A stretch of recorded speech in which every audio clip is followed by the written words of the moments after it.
এই রাত গভীরে মনে করাইতে চাই, একটা একটা বাবা, একটা একটা যুব। আমার অনুরোধ এটাই, আমি লম্বা করব না, কিন্তু আমি অনুরোধ বলছি যে আত্ম অনুভূতি চাই। এই পৃথিবী, এই সমাজ, এই নওজোয়ান বাপ, তোমার আমার মৃত্যুতেও পৃথিবী থাকবে। যেদিন তোমার মৃত্যু হবে সেদিনও সূর্য উঠবে, চাঁদ উঠবে। এই রং তামাশার পৃথিবীতে অনেকে নাচবে, গাইবে, ফুর্তি করবে, ভোগ বিলাসিতায় পড়ে থাকবে, কিন্তু খোদার কসম, মাটির উপরের এই দুনিয়া একদিন তোমারে ধাক্কা দিয়ে কবরে ফেলাই দিবে। সেদিন আর কাউরে পাশে পাই না, সেদিন আর কাউকে পাশে পাবে না, আর কাউকে, আর কাউকে।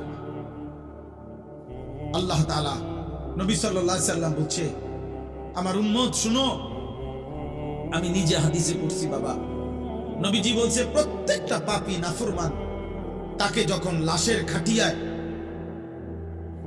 লাশের খাটের মধ্যেও চড়ানো হয়, তখন কান্দে নিলে, কবরস্থানের দিকে রওনা দিলে, প্রত্যেকটা পাপী নাফরমান তওবা না করে যার মৃত্যু হয়েছে, কবিরা গুনার মধ্যে লিপ্ত ছিল, পাপে, কুফরে, শিরিকে, নাফরমানিতে, মদে, জুয়ায়, চুরি, ডাকাতিতে, হারাম উপার্জনে, বেহায়া, বেপরদিগী নারী, আল্লাহ রাসূল সাল্লাল্লাহু আলাইহি ওয়াসাল্লাম বলে যখন কবরস্থানের দিকে তাকে রওনা দেয়, সে এমন বিকট চিৎকার করে, চিল্লায়, আর বলে, ইয়া ওয়াইলাহা ইলা আইনা তুকাদ্দিমুন, এই আমার স্বজনরা, আফসোস, তোমরা আমারে কই নিয়ে যাচ্ছ, কেন নিয়ে যাচ্ছ?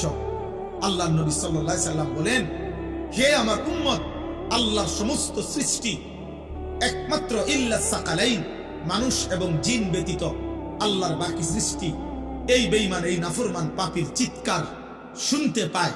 আল্লাহর নবী বলেন, যদি কোনো মানুষ, পৃথিবীর সমস্ত মানুষ যদি একসাথে এক মাঠে দাঁড়ানো অবস্থায় ওই নাফরমান শুধু কবরের দিকে যাওয়ার সময় যে চিৎকার দেয়, আল্লাহর কসম, নবী বলছে, যদি ওই চিৎকার শুধু পৃথিবীর সব মানুষ একবার শুনতো, তো সমস্ত মানুষ চিৎকার দিয়া বেহুশ হয়ে পড়ে থাকতো, আর এরপরে কোনোদিন কোনো মানুষ কারো লাশ কাঁধে নিত না।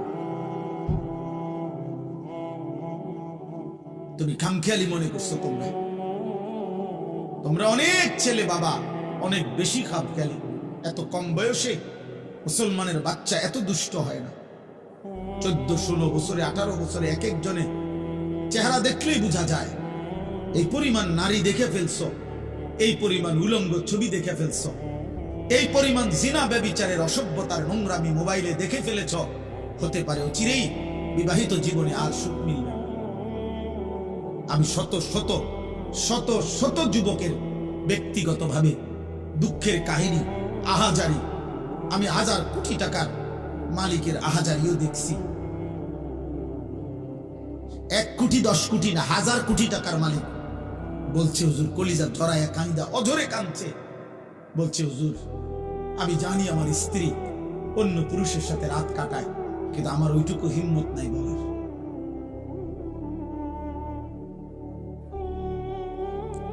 আমি সবাইকে দোষারোপ করছি না, যে ভালো তো ভালোই,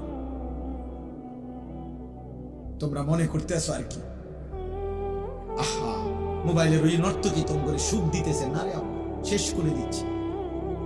অনেক ছেলের দেখেন চেহারা দেখলেই বোঝা যায় চোখ ভিতরে ঢুকে গেছে।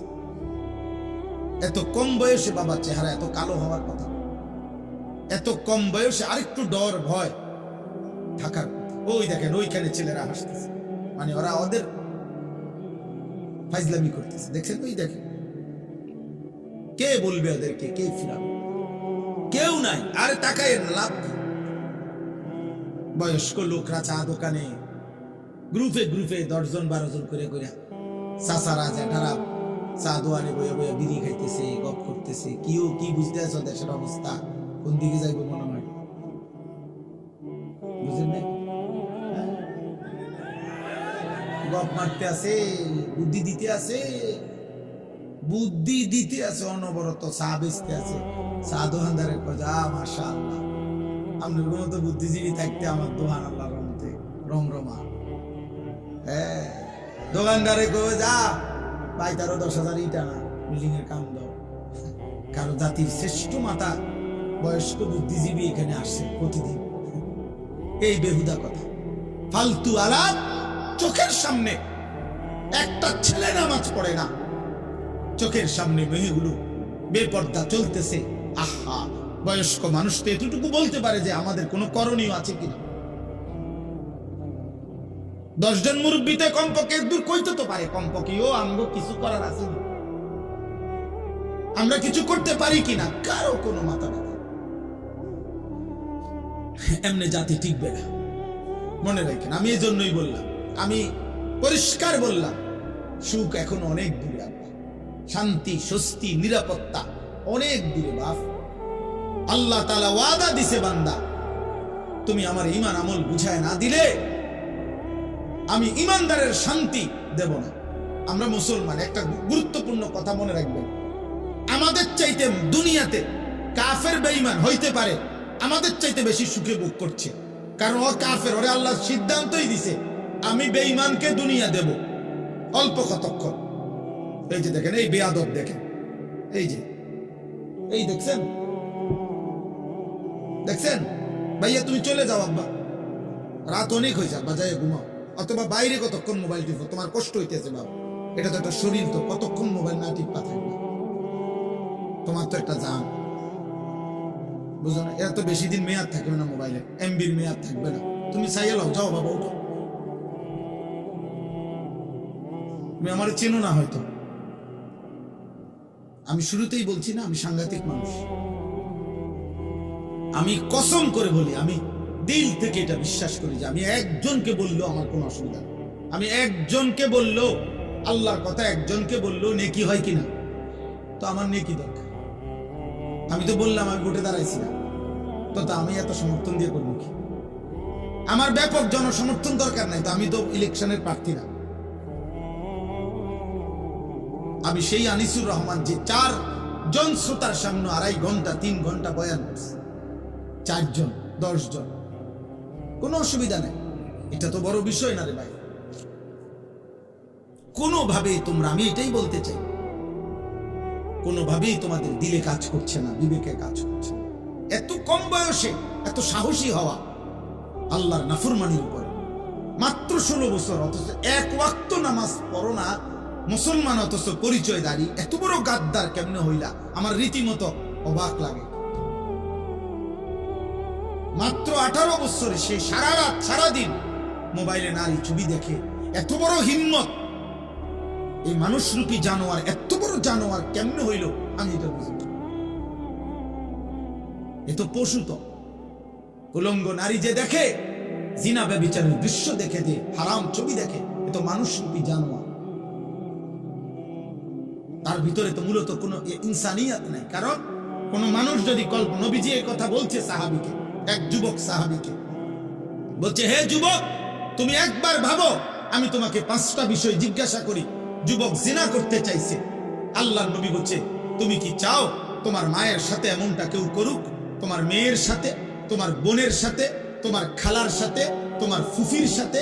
আল্লাহর কসম, সাহাবীর এই যুবক সাহাবী 5 বার চিৎকার দিয়া বলছে, লা লা ইয়া রাসূলুল্লাহ, আমি বাইচা থাকতে, রক্ত থাকতে আমি আমার মার সাথে কেউ বেবিচার করুক, বোনের সাথে, মেয়ের সাথে, আমার ফুফির সাথে, আমার খালার সাথে, আমি এটা চাই না, আমি চাই না। আল্লাহ নবী সাল্লাল্লাহু আলাইহি সাল্লাম বললেন, তাহলে তুমি যার সাথে অসভ্যতা করতে চাচ্ছ সে তো কারো মা, কারো বোন, কারো ফুফি, কারো খালা, কারো মেয়ে।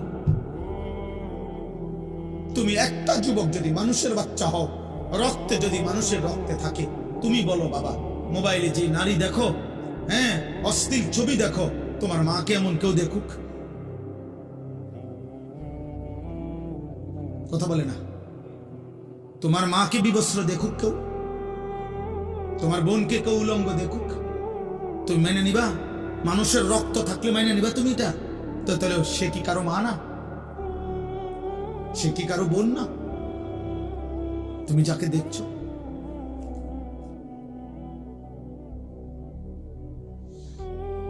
আর যদি বলো ওই দেখায় কেন, তো তুমি তাহলে ভাবো ওর আছেটাই কি, আর যা ছিল তো সে দেখাইয়ে ফেললো। এই জন্য কোন সুস্থ রুচি সম্পন্ন মানুষ, কোন পচা দুর্গন্ধযুক্ত, যেটার থেকে গন্ধ ছুটছে, এমন খাবার মুখে দেয় না। ঠিক কোন সুস্থ বিবেকবান খোদার কসম ইমানদার কোন যুবক বেহায়া বেপর্দা যেটার থেকে দুর্গন্ধ ছুটছে এরকম দুর্গন্ধ কোন কন্যা নারী বেহায়া নারীর সাথে সামান্যতম ভালোবাসার কোন সম্পর্ক হারাম কোন সম্পর্ক কল্পনাও করতে পারে না। বেপর্দা বেহায়া নারীর সাথে যে সম্পর্ক করতে চায় মেয়ের সাথে, মনে করতে হবে বেটা তোর রুচিতে সমস্যা, তোর নাকে সর্দি, তোর নাকে দুর্গন্ধ লাগে না, দুর্গন্ধ লাগে না। এই জন্য আব্বা আমি বলতে চাইলাম এতটুকুই কথা। আমার মূল বক্তব্য, আমরা আমাদের মহান আল্লাহ আমাদের সৃষ্টিকর্তা, আমরা এখানে যারা বসছি আমরা মুসলমান। ঘুরে ফিরে সকালে কিংবা দুপুরে, রাতে কিংবা দিনে, শিশু কিংবা যুবক বৃদ্ধ, আমরা শেষ পরিচয় আমাদের আমরা মুসলিম। আমরা চাইলেই এই পরিচয় আমরা সরাইয়ে দিতে পারবো না। অতএব মুসলিম হিসাবে আল্লাহ আমাদের কাছে চান আমরা যেন আল্লাহর গোলামি করি, আল্লাহকে ভয় করি, একটা একটা গুনাহ যেন ছেড়ে দেই, আল্লাহ তাআলার আদেশ যেন পালন করি। আল্লাহ আমাদের কাছে চায়, আর এরই নাম তাকওয়া। তাকওয়া তাকওয়া আল্লাহ বলে বান্দা তুমি যেহেতু মুমিন, তুমি যেহেতু মুসলমান, আমি তোমার কাছে চাই ইত্তাকুল্লাহ ইত্তাকুল্লাহ ইত্তাকুল্লাহ, আল্লাহকে ভয় করো, আল্লাহকে ভয় করো, আল্লাহকে ভয় করো। আল্লাহ যেন আমারে ডাক দিয়ে বলে আনিস কেউ আমারে না মানুক, তুমি না মুমিন, তুমি না বললা মুসলমান, তো তুমি আমারে মানো। কেউ আমারে সিজদা না দো, তো তুমি না বলছো তুমি মুসলমান, তুমি না বললা তুমি লা ইলাহা ইল্লাল্লাহ মানো, তুমি না বললা তুমি মুহাম্মাদুর রাসূলুল্লাহ মানো, তো তুমি সিজদা দাও। তুমি আমারে ডাকো, তুমিও ডাকবা না আমারে, তুমিও আমার একটা সিজদা দিবা না, তাহলে তুমি ধর্মের পাশে ইসলাম লেখলা কেন? তোমার জন্ম নিবন্ধনে ধর্মের পাশে ইসলাম লেখলা কেন? তোমার পাসপোর্টে তোমার ধর্মের পরিচয় ইসলাম লেখলা কেন? তোমার জন্ম নিবন্ধন সনদে ধর্মের পরিচয় ইসলাম লেখলা কেন? এজন্য কোরআনুল কারীমের মধ্যে আছে কিয়ামতের দিন আল্লাহ তাআলা ফেরেশতাদেরকে বলবে প্রত্যেকটা পাপীকে দুইজন লোক সহ একসাথে করো। এক, পাপীকে; দুই, পাপীর সঙ্গীকে; তিন, পাপ কাজে সে নির্ভর করেছে যার উপরে তাকে। এই তিন নাফরমানকে একসাথে করে দাঁড় করাও জাহান্নামের দিকে বরাবর করে। আমি আল্লাহ ওয়াকিফুহুম ইন্নাহুম মাসউলুন, একটা একটা করে আমি আল্লাহ জিজ্ঞেস করব বান্দা কেন আমার নাফরমানি করেছো? হ্যাঁ, আপনি এই জন্য ভাবেন। আমি এখনই দোয়া করব এই রাত গভীরে আব্বা, নওজোয়ান বয়স্ক বাবা, একবার হইল বিবেক দিয়া সারা দিন শেষে রাত্রে ঘুমাইবার আগে প্রত্যেকটা কিশোর যুবক বাবা, আমি আপনার 1 মিনিটের জন্য 30 সেকেন্ডের জন্য হইল চোখ বন্ধ করে একবার ভাইবেন আজ যা করছেন তা আমি মুসলমান হিসাবে ঠিক হলো? সারাদিনে 5 ওয়াক্ত নামাজের ওয়াক্ত চলে গেল, আমি একটা সেজদা দিলাম না। আমার বয়স 40, আমার মালিকের কোরআন আমি একটা পৃষ্ঠা দেখে দেখেও পড়তে পারি না। সারা দিনে 24 ঘন্টার মধ্যে আমি কি 10টা মিনিট আমার আল্লাহর নামের জিকির করতে পারতাম না? হ্যাঁ, আমার আজকের সারা দিনের উপার্জন 1000 টাকা, আমি কি আমার আল্লাহর পথে 10টা টাকা খরচ করতে পারতাম না? কোনোদিনই মনে পড়লো না।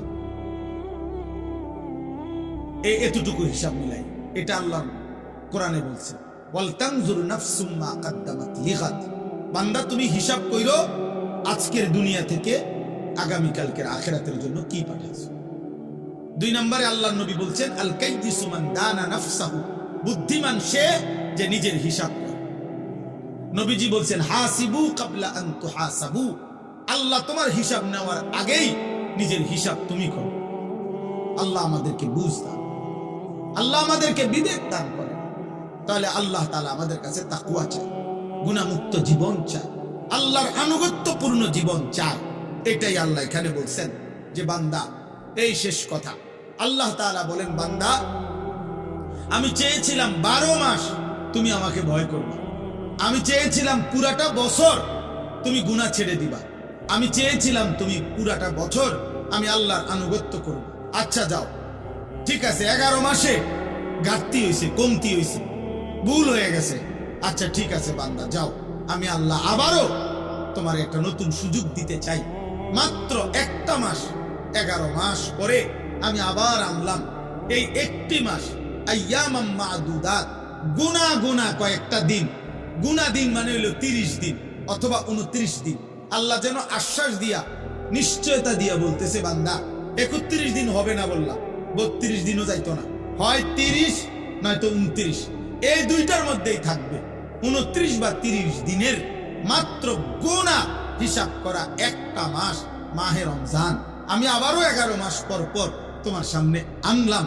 আনলা তোমার কাছে আমি আল্লাহ পেশ করলাম, এই একটি মাসে তুমি আমি আল্লাহর হুকুমটা পারো, গুনাহ ছাড়ো এবং আমার আনুগত্য ঠিকঠাক মতো করো। আমি আল্লাহ ওয়াদা দিলাম, লাআল্লাকুম তাত্তাকুন, 30 দিনেই তোমারে মুত্তাকি বানায় দেব। 30 দিনের মাথায় চাঁদ উঠাইয়া ঈদের দিন জান্নাতে পৌঁছে তুমি কদর করো। একটা কথা মনে রাখবেন, তাফসীরের মধ্যে আছে আল্লাহ তাআলা মূলত বান্দাকে মূলত মাফ করতে চায়, আল্লাহ তাআলা মূলত বান্দাকে জান্নাত দিতে চায়। এই জন্য আল্লাহ তাআলা বাহানা তালাশ করে, কোনো না কোনো ভাবে আমার বান্দারে মাফ করে দেওয়া যায়, কোনো না কোনো ভাবে জান্নাত দেওয়া যায়। একটা মানুষ বুঝে আমি উনারে কথার দ্বারা ফেসাইতেছে, মনে করেন উনি আমারে বলেন, আমার ভিতরে ভিতরে যেন আমি উনার কথাটা শুনতাম না, এই জন্য কথা ঘুরাইতেছে। কথার কথা এমন হয়, মানুষ বুঝে ভাই আমি বুঝছি, আসল কথা হলে আপনি আমার দিতেন না, এর লেগে হুদায় ঘুরাইতে আছে। বুঝেন না এই কথাটা? ইচ্ছা করে কি হে বুঝতে চাচ্ছেন। তো আল্লাহ তাআলার বিষয়টা এমন না যে আল্লাহ যেন চাচ্ছে যে না আমি তোরে মূলত জাহান্নাম দেব, না না, কসম আল্লাহ। আল্লাহ বলছে বান্দা আমি মূলত চাই জান্নাত দিতে, আমি মূলত চাই মাফ করে দিতে। হযরত ইউনূস আলাইহিস সালাম তাফসীরে আছে, ইউনূস নবী আল্লাহকে বলছিল, আল্লাহ আমার জাতি বড় অবাধ্য, আমি আর বলতাম না, আপনি ধ্বংস করে দেন।